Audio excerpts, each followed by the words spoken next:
अस्सलाम वालेकुम व्यूअर्स। उम्मीद करती हूँ आपको ये नावल पसंद आ रहा होगा। ईमान, उम्मीद और मोहब्बत, राइटर उमेर अहमद।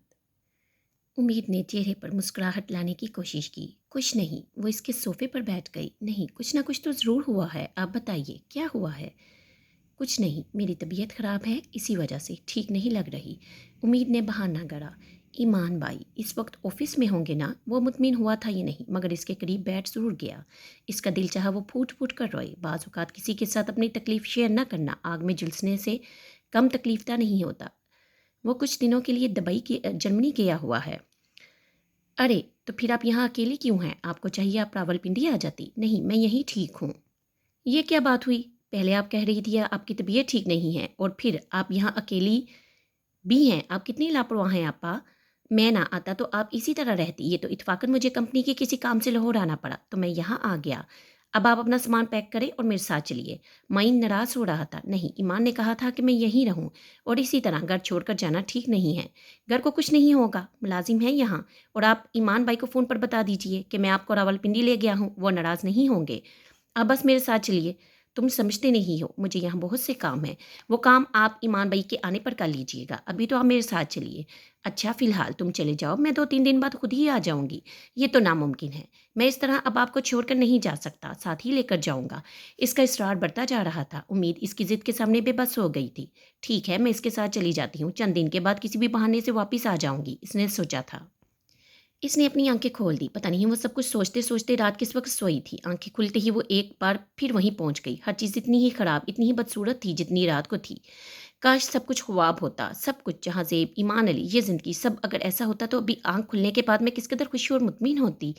इसकी आँखों में चुभन हो रही थी। आँखें बंद करके इसने दोनों हाथों की उँगलियों से अपने पेपोटे छुए। सूजी हुई आँखों ने इसे एक बार फिर याद दिलाया कि वो रात को रोती रही थी। फिर से ये भी याद आया कि इसे आज क्या करना है। सामने दीवार पर लगा हुआ क्लॉक 9 बजा रहा था। कमरे में फैली हुई रोशनी से बुरी लग रही थी, बिल्कुल जिंदगी की तरह। चंद मिनट वो खाली उल ज़हनी कैफियत के साथ कमरे को देखती रही। दीवारें, खिड़कियाँ, छत, फर्श सब कुछ यही होगा। सब बस कुछ देर बाद मैं यहाँ नहीं होंगी, ना ही दोबारा कभी आऊँगी, इसने सोचा था। बाहर से बातों की आवाज़ें आ रही थी, मध्यम आवाज़ें, छोटे-छोटे कहके, खामोशी और एक बार फिर आवाज़ें। और ये सब कुछ मैं ज़िंदगी में आखिरी बार सुन रही हूँ। इसने आवाज़ों को पहचानने की कोशिश की। सफ़ीना के कहके पहचानने में देर नहीं लगी और इसकी हँसी बहुत खूबसूरत थी, खिलखिलाती हुई, बेइख्तियार, रवा, शफ़ाफ, मईन की बुलंद आवाज़, वही महसूस ज़ीरो बम। साकिब का शिश्ता लहजा, अमीर की मध्यम आवाज़, अम्मी की मध्यम आवाज़, इसकी समाअतें, हर आवाज़ को शिनाख्त कर रही थी। फिर अचानक इसकी एक हार्ट बीट मिस हुई। कोई करंट इसकी सारी हसायात बेदार कर गया। इसकी समाअतों ने इन आवाज़ों में एक और आवाज़ को भी शिनाख्त किया था। चंद लम्हों के लिए वो हिल भी नहीं सकी थी। क्या ये अलवियन है या फिर? इसने एक बार फिर इस आवाज़ को तलाश करने की कोशिश की। आई डोंट नो, मुझे नहीं पता। आवाज़ एक बार फिर आई। इसने किसी बात के जवाब में कहा था। वो नंगे पाँव वो नंगे पाँव वो बेड से उठकर भागती हुई दरवाजे तक आई और एक झटके से इसने दरवाज़ा खोल दिया। कुछ शुबा बाकी नहीं रहा था, वो सामने मौजूद था, सबके साथ चाय का कप हाथ में लिए। साकिब की किसी बात पर मुस्कुराते हुए दरवाज़ा खुलने की आवाज़ पर सब दरवाजे की तरफ मुतवज्जा हो गए थे। वो भी इधर ही देख रहा था। लोग उम्मीद को जगाने का सोच रहे थे, मगर वो खुद ही आ गई। अमी ने इसे देखते ही कहा। वो खुले दरवाजे के दरमियान खड़ी किसी बुत की तरह ईमान अली को देख रही थी। इसने ज़िंदगी में कभी अपने अलावा किसी से नफ़रत नहीं की थी, जहाँ ज़ेब से भी नहीं। इसका ख़्याल था नफ़रत सिर्फ़ अपने आप से ही हो सकती है, मगर इस वक्त पहली बार इसे पता चला कि नफ़रत दूसरों से भी होती है और इस नफ़रत की कोई हद होती है ना हिसाब। इस वक्त सामने कुर्सी पर बैठे हुए ईमान अली से इसने सिर्फ नफ़रत नहीं की थी, इसे गिन भी आ रही थी। वो इस पर थूकना भी चाहती थी और गालियाँ भी देना चाहती थी। इसका दिल ये भी चाहता कि इस वक्त इसके पास सुलगते अंगारे हों जिन्हें वो ईमान अली पर फेंक दे, या फिर एक ऐसा बरकता हुआ अलावा जिसमें वो इसे धकेल दे, या फिर इसके नाखून इतने लंबे हो जाएं जिनसे वो ईमान अली का पूरा चेहरा, पूरा जिस्म खुर्च दे, इतना गहरा और इतनी बुरी तरह कि वो दोबारा कभी अपनी जगह से हिल भी ना सके। अस्सलामुअलैकुम, वो मुस्कुराते हुए कह रहा था। वो पलके झपके बगैर इस पर नजरें जमाए चुपचाप से देखती रही। उम्मीद इस्लाम का जवाब तो दो। अम्मी ने जैसे इसे याद दिलाने की कोशिश की थी। एक मकार धोखेबाज जलील और कमीने यहूदी पर मैं अल्लाह की रहमत तो नहीं भेजूंगी, इसने जहरीले अंदाज में सोचा। इसके चेहरे पर कोई ऐसा तासुर ज़रूर था जिसने यकदम ईमान को संजीदा कर दिया था। ईमान भाई, आप आधा घंटा पहले आए हैं आपको लेने। मैं इन्हें बता रहा था कि आज उम्मीद भी वापस लाहौर जा रही थी। लगता है तुम दोनों फ़ोन वगैरह के बगैर ही कोई वायरलेस टाइप का रब्ता रखे हुए हो। मैं यकीनन मजाक कर रहा था। वो कुछ कहे बगैर एक झटके से वापिस कमरे में आ गई। ये इनको क्या हुआ? साकिब ने कुछ हैरान होकर इस तरह खामोशी से वापस जाते देखकर कहा। ईमान हैरान नहीं हुआ, वो नाराज़ है। मैंने आपको बताया ना, मैं कुछ अरसा मसरूफियत की वजह से इससे रब्ता नहीं कर सका फ़ोन न करने पर ही वो नाराज़ होकर यहाँ आ गई है। मैं मना लेता हूँ, चाय का कप रखते हुए ईमान ने कहा और मुस्कुराते हुए उठकर खड़ा हो गया। उम्मीद ने अंदर कमरे में इसकी आवाज़ सुनी। तुम कैसी हो? ईमान ने इसे मुखातिब किया। वो चुपचाप इसे देखती रही। ये शख्स मेरी ज़िंदगी में क्यों आया? मेरे साथ ये सब कुछ क्यों हुआ? मैंने अपनी ज़िंदगी की सबसे बड़ी ख्वाहिश, अपनी मोहब्बत सिर्फ़ तुम्हारे लिए छोड़ दी और तुमने मेरे साथ क्या किया?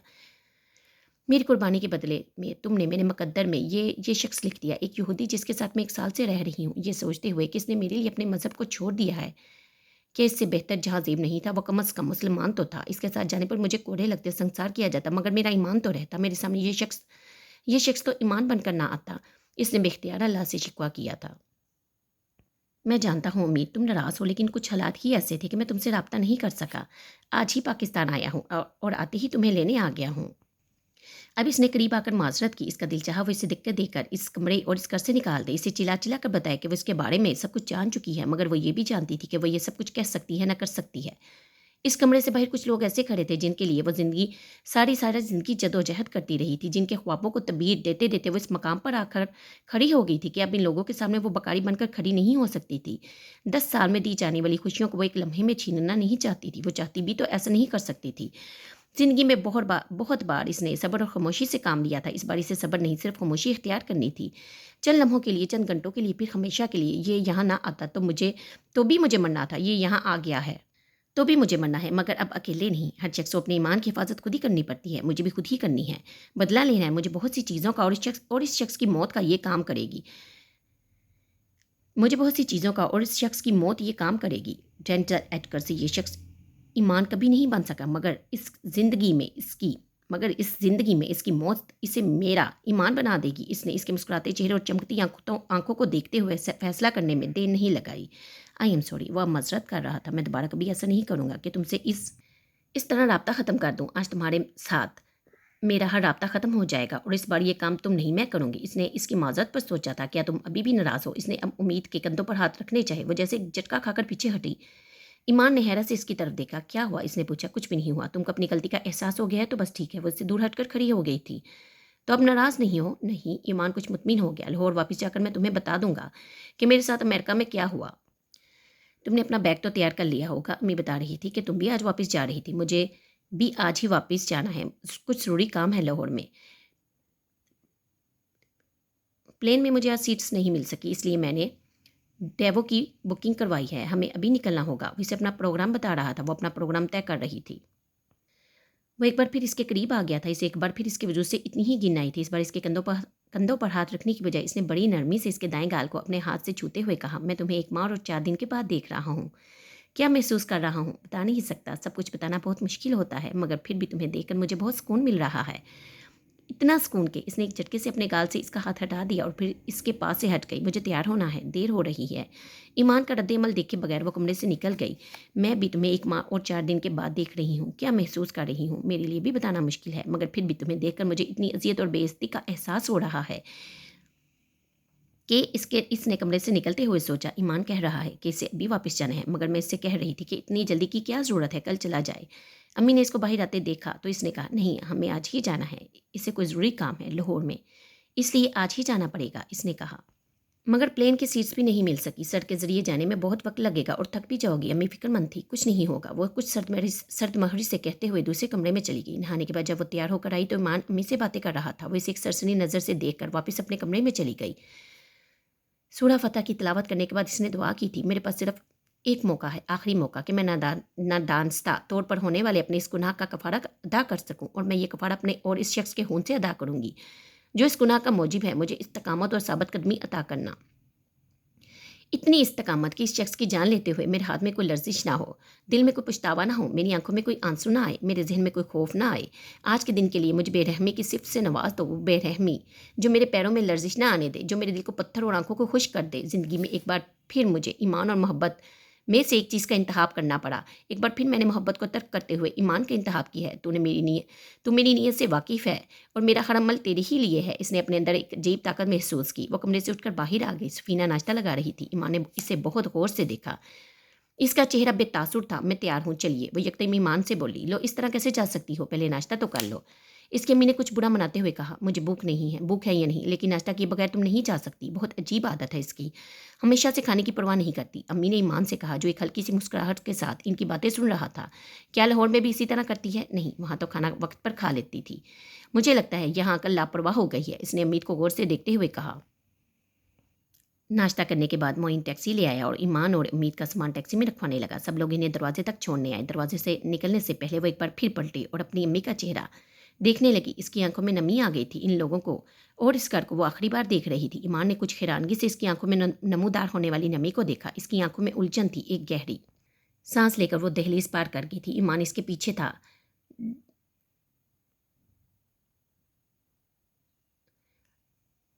ڈیوو میں اپنی سیٹ پر بیٹھنے کے بعد اس نے اپنی آنکھیں بند کر لی۔ وہ چاہتی تھی ایمان اسے مخاطب نہ کرے، نہ ہی اس سے کوئی بات کرے۔ ساتھ والی سیٹ پر موجود اس کا وجود اس کے لیے ایک کانٹے کی طرح تھا۔ تم راولپنڈی کیوں آ گئی؟ وہ اس سے پوچھ رہا تھا۔ اس کا دل چاہا کہ وہ اس سے کہے وہ اس کا فریب جاننے کے بعد وہاں سے آئی تھی۔ میں اکیلی تھی وہاں، اس لیے یہاں آ گئی۔ کھڑکی سے باہر دیکھتے ہوئے اس نے جواب دیا۔ ایمان کچھ دیر اسے خاموشی سے دیکھتے رہا۔ میرے رابطہ نہ کرنے کی وجہ سے امید نے اس کی بات کاٹ دی۔ میں کوئی بات نہیں کرنا چاہتی، میں سفر خاموشی سے کرنا چاہتی ہوں، اس لیے پلیز۔ ایمان نے گردن موڑ کر امید کو دیکھا۔ وہ کھڑکی سے باہر دیکھ رہی تھی۔ اس کے لہجے میں اتنی بیگانگی، اتنی بیزارگی کیوں تھی؟ تمہارا غصہ ابھی بھی ختم نہیں ہوا؟ اس نے ایک بار پھر اسے مخاطب کیا۔ وہ خاموش رہی۔ مجھے تمہاری ناراضگی دور کرنے کے لیے کیا کرنا پڑے گا؟ وہ سنجیدہ تھا۔ تمہیں اپنی جان دینی پڑے گی۔ امید نے سوچا، میں نے پہلے بھی کہا کہ میں ناراض نہیں ہوں، میرے پاس ناراضگی کی کوئی وجہ ہی نہیں، میں یہ سفر خاموشی سے طے کرنا چاہتی ہوں، میری طبیعت ٹھیک نہیں ہے۔ ایمان ایک دم فکر مند ہو گیا تھا۔ کیا ہوا تمہیں؟ تم ٹھیک تو ہونا؟ اس نے امید کے ہاتھ پر ہاتھ رکھا۔ اسے وہ لمس انگارا لگا۔ تیزی سے اس نے اپنا ہاتھ اس کے ہاتھ کے نیچے سے نکال لیا۔ میں ٹھیک ہوں، صرف میرے سر میں درد ہو رہا ہے، اس نے آنکھیں بند کرتے ہوئے کہا۔ کیا تمہیں کوئی ٹیبلٹ چاہیے؟ نہیں، مجھے بس خاموشی چاہیے۔ اس بار اسے ایمان کی آواز سنائی نہیں دی۔ موٹر وے پر ہونے والی باقی کے سفر میں ایمان نے دوبارہ اسے صرف تب مخاطب کیا جب ڈائیو سروس ایریا پر رکی تھی۔ نہیں، مجھے کچھ نہیں چاہیے، اس نے ایمان سے کہا۔ وہ اس کے انکار کے باوجود اس کے لیے کولڈ ڈرنک اور سینڈوچ لے آیا۔ مجھے نہیں کھانا ہے، میں بتا چکی ہوں۔ وہ کوشش کے باوجود اپنے لہجے کی تلخی نہیں چھپا سکی۔ باقی سفر بالکل خاموشی سے طے ہوا تھا۔ نہ اس نے ایمان سے کوئی بات کی تھی، نہ ہی ایمان نے اس سے کچھ کہنے کی کوشش کی تھی۔ اسے اندازہ ہو گیا تھا کہ ایمان کو اس کا رویہ برا لگا تھا، مگر اس نے اس کی ناراضگی کی رتی بھر بھی پرواہ نہیں کی۔ گھر پہنچنے کے بعد وہ اندر چلی گئی تھی، جبکہ ایمان ملازم سے سامان اتروانے لگا تھا۔ ملازم بیگ اندر لے آیا تھا۔ اس کے پاس صرف ایک بیگ تھا، جبکہ باقی سامان ایمان کا تھا۔ وہ جانتی تھی ابھی تھوڑی دیر میں ایمان اپنے کام نپٹانے کے لیے چلا جائے گا اور اسے جو بھی کرنا تھا اس کی عدم موجودگی میں ہی کرنا تھا۔ مجھے تم صرف یہ بتاؤ کہ تم میرے ساتھ اس طرح کیوں کر رہی ہو؟ ایمان بیڈ روم میں آتے ہی سیدھا اس کے پاس آیا تھا۔ وہ صوفے پر بیٹھی ہوئی تھی۔ کیا کر رہی ہوں میں؟ اس نے سرد آواز میں پوچھا تھا۔ وہ اس کے قریب صوفے پر بیٹھ گیا تھا۔ وہ صوفے سے اٹھنے لگی تھی جب اس نے امید کو بازو سے پکڑ کر ایک جھٹکے کے ساتھ صوفے پر دوبارہ بٹھایا تھا۔ یہاں بیٹھو اور مجھ سے بات کرو۔ بڑک گئی۔ مجھے دوبارہ ہاتھ مت لگانا۔ وہ اس کی بات پر پہنچ کر رہ گیا تھا۔ کیا مطلب ہے اس بات کا؟ وہی جو تم سمجھے ہو۔ کیوں ہاتھ نہ لگاؤں؟ تم میری بیوی ہو۔ اس کی بات امید کو گالی کی طرح لگی تھی۔ اس کا دل چاہا کہ وہ اس کے منہ پر تھونک دے، اسے بتائے کہ وہ اس کے دھوکے کے بارے میں جان چکی ہے، اسے بتائے کہ وہ اسے مار دینا چاہتی ہے۔ میں تم سے کوئی بحث نہیں کرنا چاہتی، اس نے یکدم خود پر ضبط کیا تھا، مگر میں تم سے بحث کرنا چاہتا ہوں۔ تمہیں پتہ ہے مجھے تمہارے رویے سے بہت تکلیف ہو رہی ہے۔ اگر ایسا ہے تو میں کیا کروں؟ وہ اس کو دیکھ کر رہ گیا تھا۔ تم یہ سب مت کرو، ٹھیک ہے؟ میں تم سے رابطہ نہیں کر سکا، مگر اس کی وجہ۔ امید نے تیز آواز میں اس کی بات کاٹ دی تھی۔ مجھے کوئی ایکسکیوز مت دو، مجھے دلچسپی نہیں ہے ان وجوہات کو جاننے میں۔ امید، اس ایک ماہ میں آخر ایسا کیا ہوا ہے جس نے تمہیں مجھ سے اتنا متنفر کر دیا ہے؟ وہ پریشان تھا یا پریشان نظر آنے کی کوشش کر رہا تھا؟ اسے دونوں باتوں میں دلچسپی نہیں تھی۔ جواب دینے کی بجائے اس نے ایمان کے چہرے سے نظریں ہٹا لی تھی۔ پچھلے 7 گھنٹے سے میں تمہاری وجہ سے کتنا پریشان ہوں، کیا تم اندازہ کر سکتی ہو؟ تمہیں مجھ سے محبت نہیں، میری پرواہ نہیں، مگر مجھے ہے۔ مجھے تمہارا رویہ ہر لحاظ سے اثر انداز ہو رہا ہے میرے پر۔ اس نے چونک کر اسے دیکھا۔ 1 سال کے دوران اس نے پہلی بار ایمان کے منہ سے یہ بات سنی تھی کہ وہ اسے کیا جتانا چاہ رہا ہے، اور وہ اسے کس حد تک جانتا تھا۔ اس نے کھوجتی ہوئی نظروں سے اس کا چہرہ دیکھا۔ تو کیا یہ واقعی جانتا ہے کہ مجھے اس سے محبت نہیں، یا پھر اس نے بغیر سوچے سمجھے ایک بات کی؟ وہ کہہ رہا تھا، مجھے کوئی چیز اتنی تکلیف نہیں پہنچاتی جتنی تمہاری بے روکی، بے اتنائی۔ میں نے تم سے یہ مطالبہ نہیں کیا کہ مجھ سے محبت کرو، میں یہ چاہتا ہوں کہ میری محبت کی قدر کرو۔ مجھے یہ احساس مت دلاؤ کہ میں نے تم سے محبت کر کے کوئی غلطی کر رہا ہوں۔ میرے پاس بہت زیادہ رشتے نہیں ہیں، مگر جو ہے میں انہیں ہمیشہ قائم رکھنا چاہتا ہوں۔ میری زندگی میں تمہاری بہت اہم جگہ ہے، اور تم وہاں سے ہٹنا چاہو گی تو مجھے بہت تکلیف ہوگی، خاص طور پر اب جب میں تمہارے ساتھ اتنا وقت گزار چکا ہوں۔ مجھ سے کوئی شکایت ہے تو کہو، مگر مجھے وضاحت کا موقع بھی دو۔ میں نے تمہاری باتیں سن لی ہیں، اب میں سونا چاہتی ہوں۔ بہت سرد اور ٹھہری ہوئی آواز میں اس نے ایمان کی ساری باتوں کے جواب میں کہا تھا۔ اس کے چہرے کا رنگ یکدم بدل گیا تھا اور پھر وہ ایک جھٹکے سے اس کے پاس سے کچھ کہے بغیر اٹھ کر چلا گیا تھا۔ امید کو ایک لمحے کے لیے بے تحاشا خوشی ہوئی تھی۔ 1 سال سے وہ ایمان کے ساتھ رہ رہی تھی اور اس پورے عرصے میں اس نے کبھی بھی ایمان کو اس طرح غصے میں نہیں دیکھا تھا۔ وہ بہت سلجھا اور ٹھنڈے مزاج کا آدمی تھا، مگر وہ آج جس طرح بھڑکا تھا وہ اس کے لیے کافی حیران کن تھا۔ صوفے سے اٹھ کر وہ بیڈ پر آ گئی تھی۔ ایمان اب ڈریسنگ میں تھا۔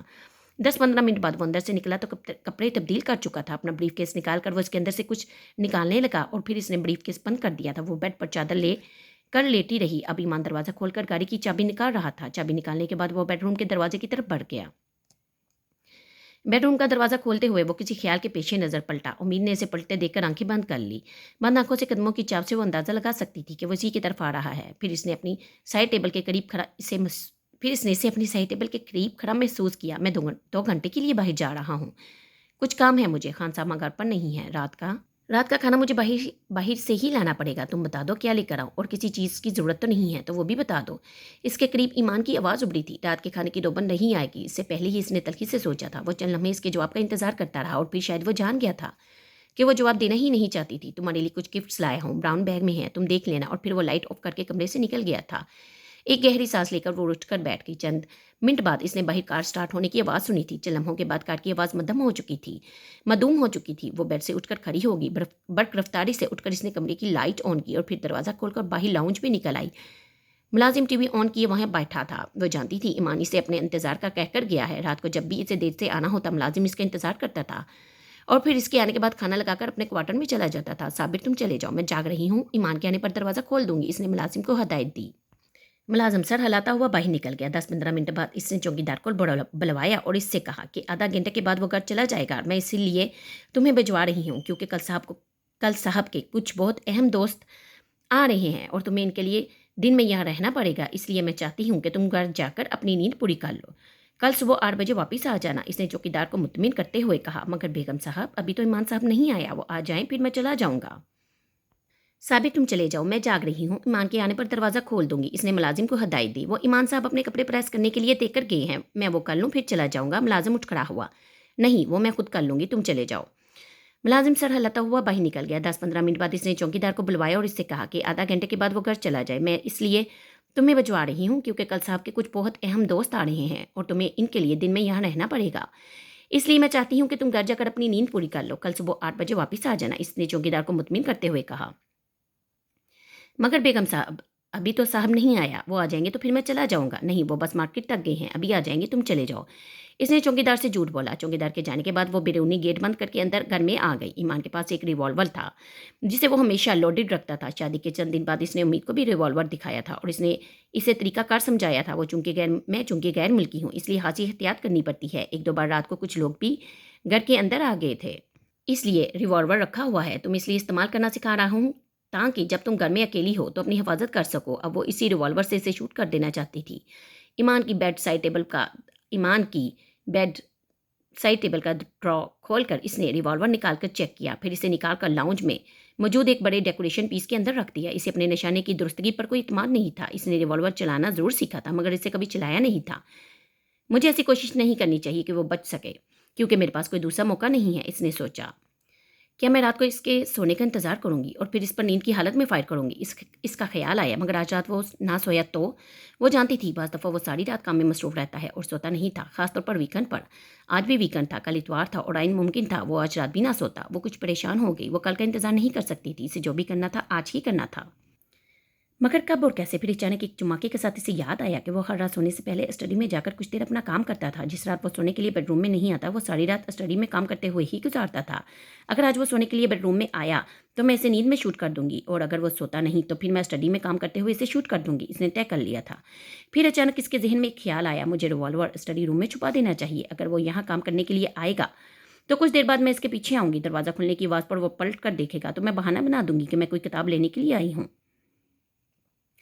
وہ ایک بار پھر اپنے کام میں مصروف ہو جائے گا اور تب میں کتابوں کے شیلف کے پاس آ کر وہاں سے ریوالور نکال لوں گی اور اسے شوٹ کر دوں گی۔ اس نے ریوالور چھپانے کے لیے جگہ کا انتخاب کر لیا اور اگر وہ کام کرنے اسٹڈی میں نہیں آتا تو بھی میں رات کو یہاں آ کر ریوالور نکال لوں گی اور بیڈ روم میں جا کر اسے شوٹ کر دوں گی۔ وہ یکدم کسی نتیجے پر پہنچ گئی۔ لاؤنج میں سے ریوالور نکال کر وہ واپس اسٹڈی روم میں آ گئی۔ اب اسے کتابوں کی ایک ایسی شیلف کا انتخاب کرنا تھا جسے ایمان کم از کم इस वक्त तो इस्तेमाल ना करे। वो किताबों के शेल्फ पर नज़र दौड़ा रही थी और फिर यकदम इसकी नज़र एक शेल्फ पर पड़ी जिस पर इस्लाम के बारे में मुख्तलिफ मुल्की और गैर मुल्की राइटर्स की इंग्लिश में लिखी हुई किताबें पढ़ी थी। वो जानती थी ईमान अक्सर इस्लामिक किताबें लेकर आया करता था और इसका ख्याल था कि वो वाकई इस्लाम को समझने की कोशिश कर रहा था, मगर वो सब एक दिखावा था, एक फ़रेब था, उम्मीद पर यह साबित करने के लिए कि वो वाकई इस्लाम को समझना चाहता है और सच्चा मुसलमान है। इसके दिल में एक टीस उठी थी और मैं इस फ्रेम में आ गई थी और इसे यकीन था वो तन्हाई में कभी इन किताबों का मुताला नहीं करता होगा और वह बड़ी इत्मीनान से रिवाल्वर को इन किताबों के पीछे रख सकती थी। इसने बड़ी एहतियात के साथ रिवाल्वर का सेफ्टी कैच हटाया और रिवाल्वर को किताबों के इस शेल्फ पर चंद किताबों के पीछे रख दिया। कुछ मुतमिन होकर वो स्टडी से बाहर आ गई। फिर इसे याद आया कि इसने ईशा की नमाज अदा नहीं की थी और ये नमाज ईमान की अदम मौजूदगी में अदा करना चाहती थी और ये इसकी ज़िंदगी की आखिरी नमाज थी।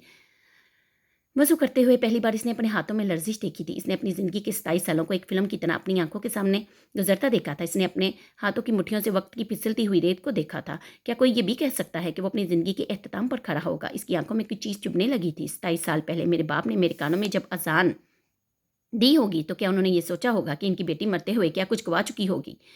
सारी ज़िंदगी मेरे वजूद को रिज़्क़े हलाल से पालने वाला वो शख्स क्या ये तसव्वुर कर सकता था कि अपनी ज़िंदगी में कि मैं अपनी ज़िंदगी और अपनी औलाद को ही हराम बना डालूंगी? मेरे लिए किसी ने ऐसी बदुआ की है जो मुझे अंधी गली के इस सिरे पर ले आया है? क्या जहाज़ेब ने इस सोच के लहराते हुए सांपों को हाथ से पकड़ने की कोशिश की और 4 साल पहले अगर इस रात में जहाज़ेब के कहने पर इसके साथ चली जाती तो शायद आज मैं यहाँ इस तरह खड़ी ना होती। मैं इस गुनाह के लिए खुदा से माफ़ी मांग सकती थी और खुदा माफ़ कर देता, लेकिन जो कुछ अब मैं कर चुकी हूँ इसके लिए, हालांकि ये सब कुछ करने को मेरी कोई गलती नहीं थी।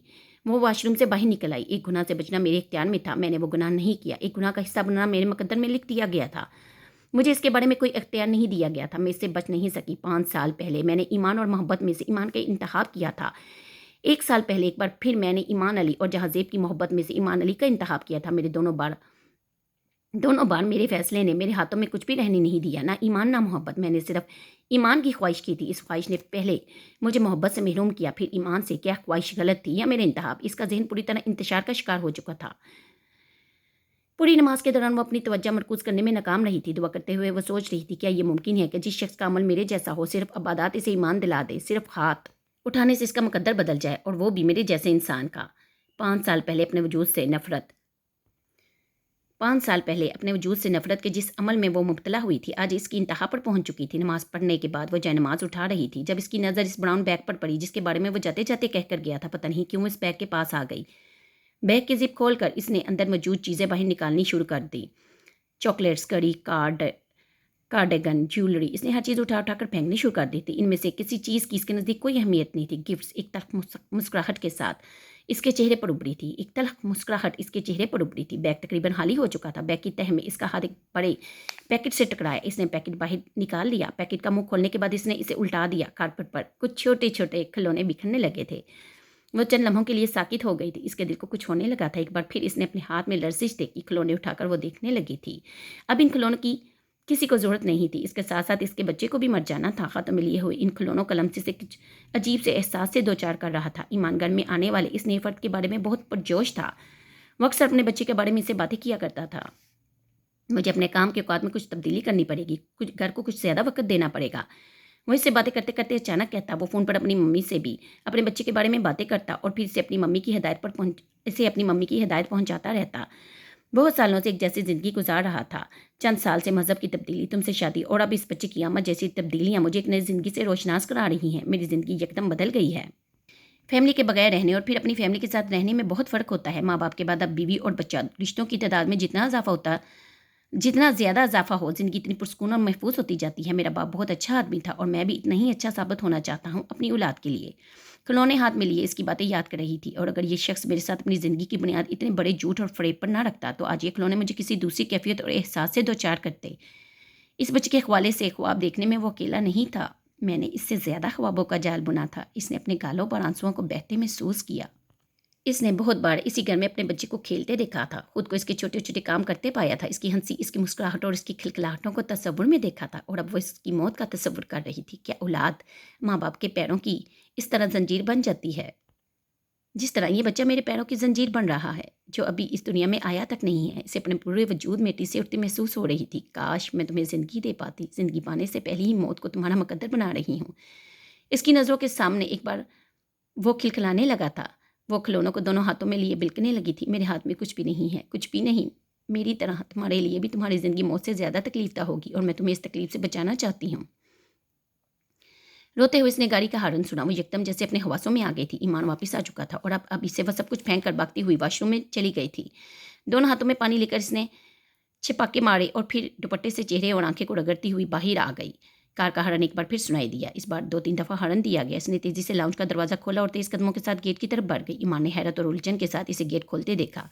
گاڑی سیدھا پورچ میں لے جانے کی بجائے وہ گیٹ کے اندر کچھ فاصلے پر رک گیا. چونکیدار کہاں ہے؟ وہ کار کا دروازہ کھول کر باہر نکل آیا. اس کے گھر میں کوئی ایمرجنسی تھی, وہ وہاں چلا گیا. اس نے گیٹ کو دوبارہ بند کرتے ہوئے کہا, تم رہنے دو, میں خود کر لیتا ہوں. ایمان نے اسے روک دیا. وہ خود گیٹ کی طرف بڑھ گیا تھا. وہ اندر چلی آئی. اس کا دل بہت تیزی سے دھڑک رہا تھا. کچن میں جا کر فریج کھول کر اس نے پانی پی کر خود پر قابو پانے کی کوشش کی. ایمان اب لاؤنج میں آ چکا تھا. وہ بھی سیدھا کچن کی طرف آیا. اس کے ہاتھ میں کچھ شاپرز تھے جنہیں اس نے ڈائننگ ٹیبل پر رکھ دیا. صابر کہاں ہے؟ میں نے اسے کوارٹر میں بھیج دیا ہے, اس نے بڑے نارمل انداز میں کہا. کیوں؟ بس ویسے ہی. وہ چند لمحے اسے دیکھتا رہا, پھر کچن سے نکل گیا. جس وقت وہ بیڈ روم میں داخل ہوئی, اس نے ایمان کو کارپیٹ پر پھینکی ہوئی چیزوں کو بیگ میں ڈالتے دیکھا. کارپیٹ پر پنجوں کے بل بیٹھتے ہوئے چیزیں اکٹھے کرتے ہوئے اس نے صرف ایک لمحے کے لیے سر اٹھا کر امید کو دیکھا, اور اس کی نظر میں سب کچھ تھا. بے یقینی, افسردگی, غصہ, ملامت. اس کا خیال تھا کہ وہ اس سے کچھ کہے گا, مگر اس نے کچھ بھی نہیں کہا. بیگ میں چیزیں بھرنے کے بعد وہ باقی دونوں بیگ بھی اٹھا کر ڈریسنگ روم میں لے گیا. چند منٹوں بعد جب وہ ڈریسنگ روم سے نکلا تو نائٹ سوٹ میں ملبوس تھا. امی ٹی وی دیکھنے میں مصروف تھی. وہ سیدھا اپنے بیڈ سائڈ ٹیبل کی طرف گیا اور باری باری تینوں ڈور کھول کر کچھ ڈھونڈنے لگا. ریوالور کہاں ہے؟ امید کا سانس رک گیا. وہ اس کی روٹین بھول گئی تھی. وہ ہر رات ریوالور چیک کر کے سیفٹی کھینچ کر ہٹا کر سونے کے لیے جاتا تھا. سیفٹی ہٹا کر سونے کے لیے جاتا تھا, اور یہ بات اس کے ذہن سے نکل گئی تھی. اب وہ اپنے معمول کے مطابق ڈور میں ریوالور دیکھنے لگا تھا, مگر اسے وہ وہاں نظر نہیں آیا. فوری طور پر امید کی سمجھ میں کچھ بھی نہیں آیا کہ وہ کیا جواب دے. وہ اب دونوں ہاتھ کمر پر رکھے سیدھا کھڑا الجھن بڑی نظروں سے اسے دیکھ رہا تھا. میں نے پوچھا ہے ریوالور کہاں ہے؟ اس نے ایک بار پھر اپنی بات دہرائی. مجھے نہیں پتا. درکتے دل کے ساتھ اس نے بظاہر لاپرواہی جتاتے ہوئے کہا. کیا مطلب تمہیں نہیں پتا کہ ریوالور کدھر گیا؟ اور اس کے جواب پر وہ شش طرح رہ گیا. اس گھر کی ہر چیز کا پتہ رکھنا میری ذمہ داری نہیں ہے. ہو سکتا ہے کہ تم نے کہیں اور رکھ دیا ہو. اس بار اس نے جان بوجھ کر تلخ لہجے میں جواب دیا. تم جانتی ہو میں ہمیشہ اسی ڈرور میں رکھتا ہوں, مگر اب وہ یہاں نہیں ہے. وہ پریشان نظر آنے لگا تھا. تم نے اسے اٹھا کر کہیں اور تو نہیں رکھ دیا؟ مجھے کیا ضرورت تھی اسے ایسا کرنے کی؟ مگر مجھے ٹھیک سے یاد نہیں. شاید میں نے ہی کہیں اور رکھ دیا ہو. اس نے صاف انکار کرتے کرتے بات بدل دی تھی. اسے اچانک یاد آیا تھا کہ ایمان کہیں ملازموں کو نہ بلوا لے, اور اس سے پوچھ گچھ کرنے پر معاملہ زیادہ طول پکڑ سکتا تھا. تم ذرا اپنی ڈرور میں دیکھو, اس نے کھڑے کھڑے امید سے کہا. اس نے بے دلی سے تینوں ڈرور چیک کیے, مگر وہ جانتی تھی کہ ریوالور وہاں نہیں ہے. یہاں نہیں ہے. اس کے جواب پر ڈریسنگ روم میں وہ چلا گیا. امید کو اندر سے وارڈروب کھولنے کی آواز آئی. پھر اس نے الماری کے ڈرور کھولنے شروع کر دیے. وہ ہونٹ پیچھے بیٹھی رہی. اس کی ایک چھوٹی سی بھول نے سارا کام بگاڑ دیا تھا. آخر کیا ضرورت تھی مجھے ریوالور یہاں سے ہٹانے کی؟ میں یہیں سے ریوالور لے کر اسٹڈی میں جا سکتی تھی, اور اگر وہ سو جاتا تو بھی ڈرور کھول کر ریوالور نکال سکتی تھی. اگر اسٹڈی میں وہ پیچھے مڑ کر دیکھتا تو میں اپنی پشت پر ریوالور چھپا سکتی تھی, کچھ اور کر سکتی تھی, مگر ریوالور ہٹانا نہیں چاہیے تھا. وہ اب خود کو کوس رہی تھی. وہ نہیں جانتی تھی کہ ریوالور نہ ملنے پر ایمان کا رد عمل کیا ہوگا.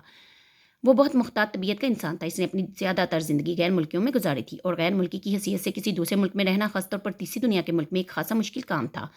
امید کو یاد تھا کہ کسی بھی لمبے سفر پر نکلنے سے پہلے وہ ریوالور ساتھ رکھ کر جاتا تھا. یہ جیسے اس کی زندگی کا حصہ بن گیا تھا. اپنے ہی گھر کے بیڈ روم کے اندر سے ریوالور کا غائب ہو جانا بہت پریشانی کی بات تھی. وہ ڈریسنگ ٹیبل کے ڈرور چیک کرنے کے بعد جیسے کچھ تھک کر اسٹول پر بیٹھ گیا تھا. امید بظاہر ٹی وی کی طرف متوجہ تھی, مگر اس کا سارا دھیان اسی کی طرف تھا. چند منٹ بعد وہ جیسے کسی سوچ میں گم رہا. پھر ایک گہری سانس لے کر اس نے امید کو مخاطب کیا.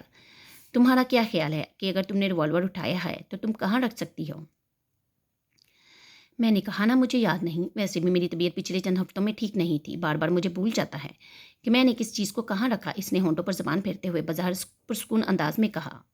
میری عدم موجودگی میں تم ہر رات ریوالور چیک کرتی تھی. اب وہ اس سے پوچھ رہا تھا. تمہیں میں تاکید کر کے گیا تھا کہ ایسے کرنا, پھر بھی تم نے. اگر کچھ ہو جاتا تو ریوالور کے بغیر تم کیا کرتی؟ تم جانتی ہو تم اکیلی تھی. تم اتنی لاپرواہ کیوں ہو؟ میری بات تمہاری سمجھ میں کیوں نہیں آتی؟ اس کی آواز میں پریشانی تھی یا غصہ؟ اسے اندازہ نہیں ہوا. امید نے سر اٹھا کر اسے دیکھا, مگر کچھ ہوا تو نہیں. اس نے میری بے خوفی سے کہا. وہ اس کے جواب پر کنگ رہ گیا تھا. وہ ایک بار پھر ٹی وی کی طرف متوجہ ہو گئی تھی. کچھ ہو جاتا تو؟ اس نے تندی سے کہا. تو ہو جاتا. امید کی آواز میں تلخی تھی. وہ بہت دیر تک اس کا چہرہ دیکھتا رہا. راولپنڈی جانے سے پہلے تم نے ریوالور دیکھا تھا؟ کیا تب وہ یہیں تھا؟ اس بار امید کو اس کی آواز بہت سرد محسوس ہوئی تھی. مجھے یاد نہیں. تو یاد کرو, اس نے اپنے لفظوں پر زور دیتے ہوئے کہا. تم کیا سوچ رہے ہو کہ وہ ریوالور میں نے چھپایا ہے؟ وہ یکدم بڑک اٹھی تھی. میں نے ایسا کچھ نہیں کہا. جو کچھ تم کہہ رہے ہو اس سے یہی مطلب نکلتا ہے. تم اتنی بریک بین نہیں ہو کہ میرے لفظوں کے مطلب جان سکو. میں جان سکتی ہوں اور جان چکی ہوں, اور کیا کیا جانتی ہوں یہ تمہارے علم میں نہیں ہے. اس کے जुमले पर मुश्तइल होकर इसने कहा था। वो बेहिस्स हरकत से देखता रहा और फिर इतनी ही सर्द आवाज़ में इसने उम्मीद से कहा था, मसलन क्या जान चुकी हो तुम और क्या कहना चाहती हो? क्या जानती हो तुम जो मेरे इल्म में नहीं है? इसने अपने एक एक लफ्ज़ पर जोर दिया था। वो यकदम संभल गई। वक्त आने पर बता दूंगी, मेरा ख्याल है वो वक्त आ चुका है। इसका लबो लहजा यकसर बदल चुका था। तुम क्या चाहते हो? वो एक छोटी सी बात का बहाना बनाकर मुझसे लड़ना चाहते हो? वो इसे यकटक देखता रहा। मैं लड़ना चाहता हूँ? हाँ, इसीलिए तो तुम बात को बढ़ा रहे हो, मुझसे जान छुड़वाना चाहते हो। तुम चाहते हो मैं इस घर से चली जाऊँ? वो खुद पर काबू नहीं रख पा रही थी। मैं क्यों जान छुड़वाना चाहूँगा तुमसे? इसे जैसे उम्मीद की बात पर करंट लगा था, ताकि मैं तुम्हारे जोर से बेखबर हूँ, तुम्हारे फ्रॉड का, तुम्हारे गुनाह को जान ना सकूँ।